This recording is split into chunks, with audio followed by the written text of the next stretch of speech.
জয়গুরু ইষ্টপ্রাণ দাদা ও মায়েরা, আজ 15ই আগস্ট ৭৮তম স্বাধীনতা দিবস। আজ খুবই একটি আনন্দের দিন ভারতবাসীর কাছে। আজ এই বিশেষ দিনে এই বিশেষ নিবেদনটি অবশ্যই শেষ পর্যন্ত দেখবেন, লাইক করে ভিডিওটি আপনারাও শেয়ার করবেন। স্বাধীনতা দিবস হলো ভারতীয় প্রজাতন্ত্রের একটি জাতীয় দিবস। 1947 সালের 15ই আগস্ট 1354 বঙ্গাব্দের 29শে শ্রাবণ শুক্রবার ভারত ব্রিটিশ রাজশক্তির শাসন কর্তৃক থেকে মুক্ত হয়ে স্বাধীনতা অর্জন করেছিল। সেই ঘটনাটিকে স্মরণীয় করে রাখার জন্য প্রতি বছর 15ই আগস্ট তারিখটিকে ভারতের স্বাধীনতা দিবস হিসেবে পালন করা হয়। শ্রী শ্রী ঠাকুর সংস্কৃত ভাষাকে ভারতের রাষ্ট্রভাষা করতে চেয়েছিলেন। ঠাকুর একসময় ভারতের জাতীয় পতাকার যে পরিকল্পনাটি করেছিলেন তা এরকম ছিল: পতাকার উপর থেকে সাদা, লাল, হলুদ, সবুজ রং থাকবে, আর পতাকার মাঝখানে থাকবে শ্রীকৃষ্ণের সুদর্শন চক্রমণ্ডিত হাত। সাদা, লাল, হলুদ, সবুজ যথাক্রমে বিপ্র, ক্ষত্রিয়, বৈশ্য, শূদ্র এই 4 বর্ণের প্রতীক।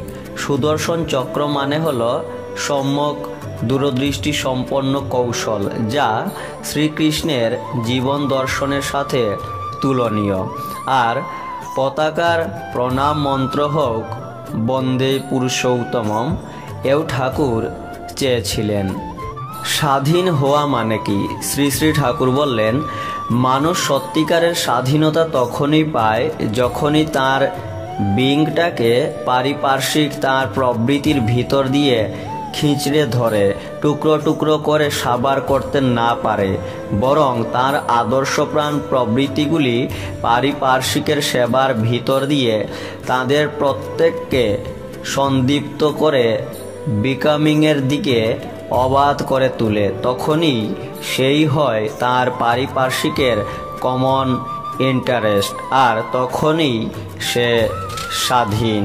শ্রী শ্রী ঠাকুরকে প্রশ্ন করা হলো, স্বাধীনতার আদর্শ কি কখনো কোথাও মূর্ত হয়ে উঠেছিল না উঠেছে? শ্রী শ্রী ঠাকুর বললেন, উঠেনি কি? খুব উঠেছিল। কত উঠেছে?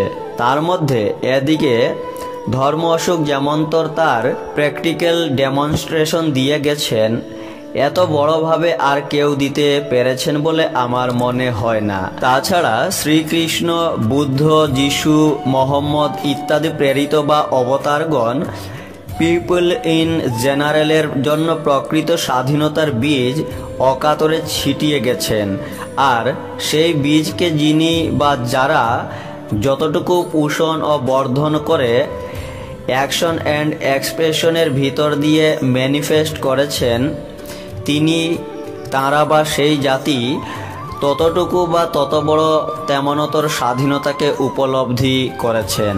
প্রশ্ন, এত ধর্মের কথা বলছেন, ধর্ম কি আমাদের দেশে বা কখনো কোথাও স্বাধীনতা এনেছে?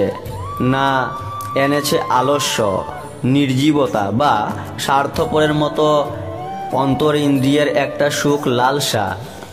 শ্রী শ্রী ঠাকুর বললেন, ওই তো সালাস পাগলামি। ধর্ম মানেই তাই যা আমাদের বাঁচা বৃদ্ধি পাওয়াকে ধরে রাখে, আর তা বাদ দিয়ে সব অধর্ম। এমনতর স্বাধীনতা যে চাইবে তার চাওয়া অচিরাতেই তো একদম অসাড় হয়ে নিঃশেষ হয়ে যায়। আর দেশ আর আদেশ দুটো কথাই এসেছে একই ধাতু থেকে। যাদের এমনতর আদর্শ নেই, যার আদেশ না মেনে চললে মানুষের বিং অ্যান্ড বিকামিং উপোস করে অবসাদে অবসন্ন হয়ে মৃত্যুতে নিঃশেষ হয়ে যায়। বাঁচা আর বাড়ার আকুতি যদি এমন কোনো আদর্শের আদেশ আঁকড়ে ধরে লাগ ঝঞ্ঝার দিকে ভ্রুক্ষেপ না করে এগিয়ে না চলে, তাদের বা সে দেশের স্বাধীনতার আকাঙ্ক্ষা বিকারী রোগীর চিন্তা ও প্রলাপের মতো। এই তো আমি বুঝি। আপনারাও এই বিশেষ দিবসে তথ্যগুলি শেয়ার করতে পারেন। জয় গুরু।